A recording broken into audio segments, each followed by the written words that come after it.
What's going on? It's Keinan Briggs, professional sports consultant and mentor. Yesterday, this article came out by Jack Pfeiffer on trackandfieldnews.com, and it caught my attention. So I wanted to have a conversation about my reaction, my response to it. For the full article, please visit trackandfieldnews.com. Here is what was thrown to me and noticed or caught my attention. It was NCAA women's form chart. Basically, it's athletes, teams are looking to win nationals, how to get there, what to do, and etc. So I'm scrolling through it, and the first thing I see is field events. Who needs field events? You know me, my first reaction is, wait, hold up, what? Right? So I go through the article and I read it. And again, you guys should take your own time and read the article. And it's a very neutral conversation. They're not saying anything about negative field events or anything. It's just stating the facts as of today that women's USC, their actual track team, could win a national championship again without a field event athlete scoring, which is a tremendous feat. But what does that mean for the track and field community? What does it mean for us as fans? And diving into those type of questions, right? So as I'm reading through, they're just explaining that there's 10 athletes or 5 events that could be won, and they have a bunch of points that could be scored in other events. And they go as far as, what is this, the 100, 200, 400, and the 4x1, with other points potentially being able to be scored in the 100, 400, and the hurdles, and etc. The next closest team shown here is LSU with 69 points, right? So what does this mean? What does this mean? And what it means is, for those who are new, every single event, the top, I believe it's eight or nine athletes score, and there's a breakdown of scoring. And as each event goes on, whatever athletes score in these top places, they get points, and the points is then added up at the end of the day. The team with the most points wins the track meet. And what they're saying is, based off of stats today, if the season were to finish today with everyone's personal best, this is how it would look with USC girls team, women's team finishing as the national champions. And then from there, it breaks down each individual event, who are the top times, and etc. Now, in the track and field world, we all know that this is going to change. TD Terry might win first place, right? But then Angie might get beat out and edged out because Abby in the 200 all of a sudden dives and finishes her race ahead of her. And that's going to negate 2 points. So USC actually has a challenge ahead of them simply because they have to win those 5 events and hope that their backup points shown here, right? Those athletes step up. Because with LSU is, what if one of their athletes happens to win or bump up in a place that actually increases their overall points and averages? So this article is just a hypothetical thought process about what would it look like if today the athletes were performing at their best, right? And so yes, it does talk about jumps. So now let me dive into what the jumps concepts and not having the jump concept means to me. So let me go ahead and unshare so you can see my face. All right, so when it comes to what field events, right? You have USC, which has a system, and the system is working and not really needing to use the points out of the field events. What does that mean?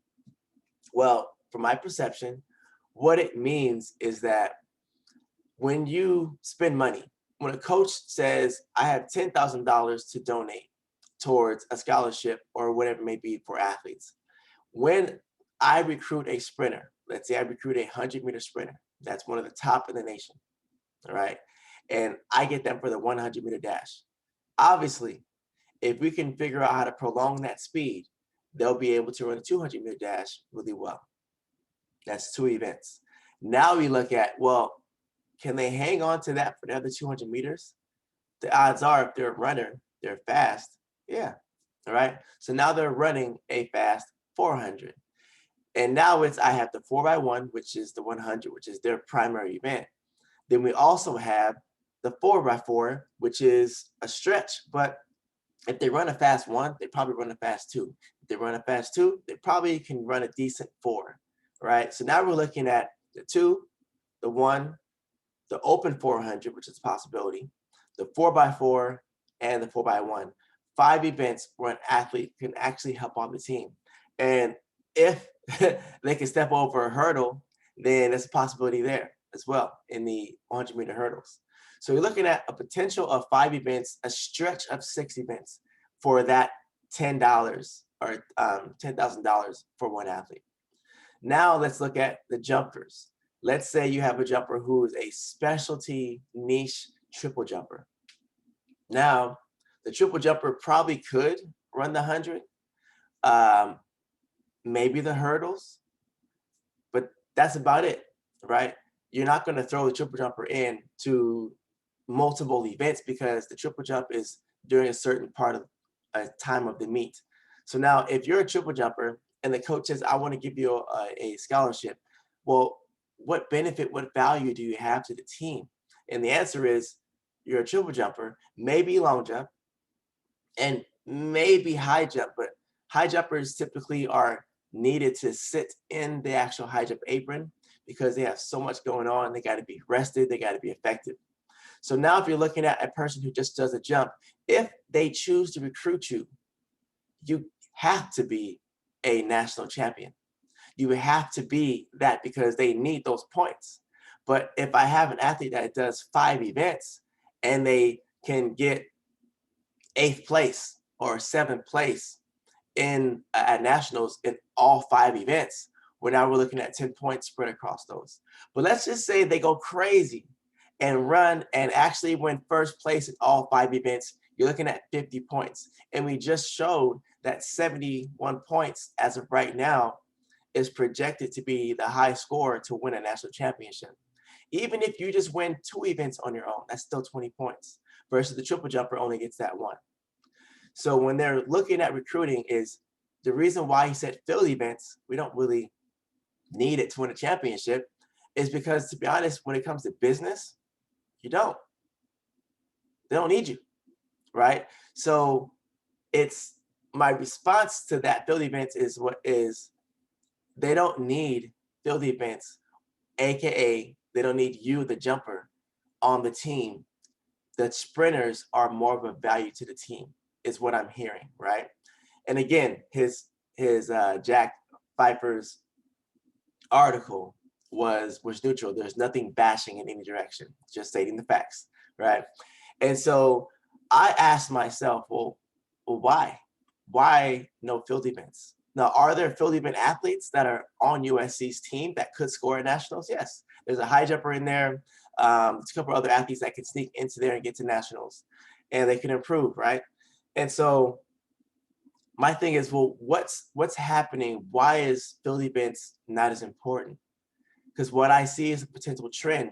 What it could be is, hey, you know what? I watched this video and I saw how USC has been able to win multiple championships without any field events and or just simply being the top 5 in the US without having to have a jumper score.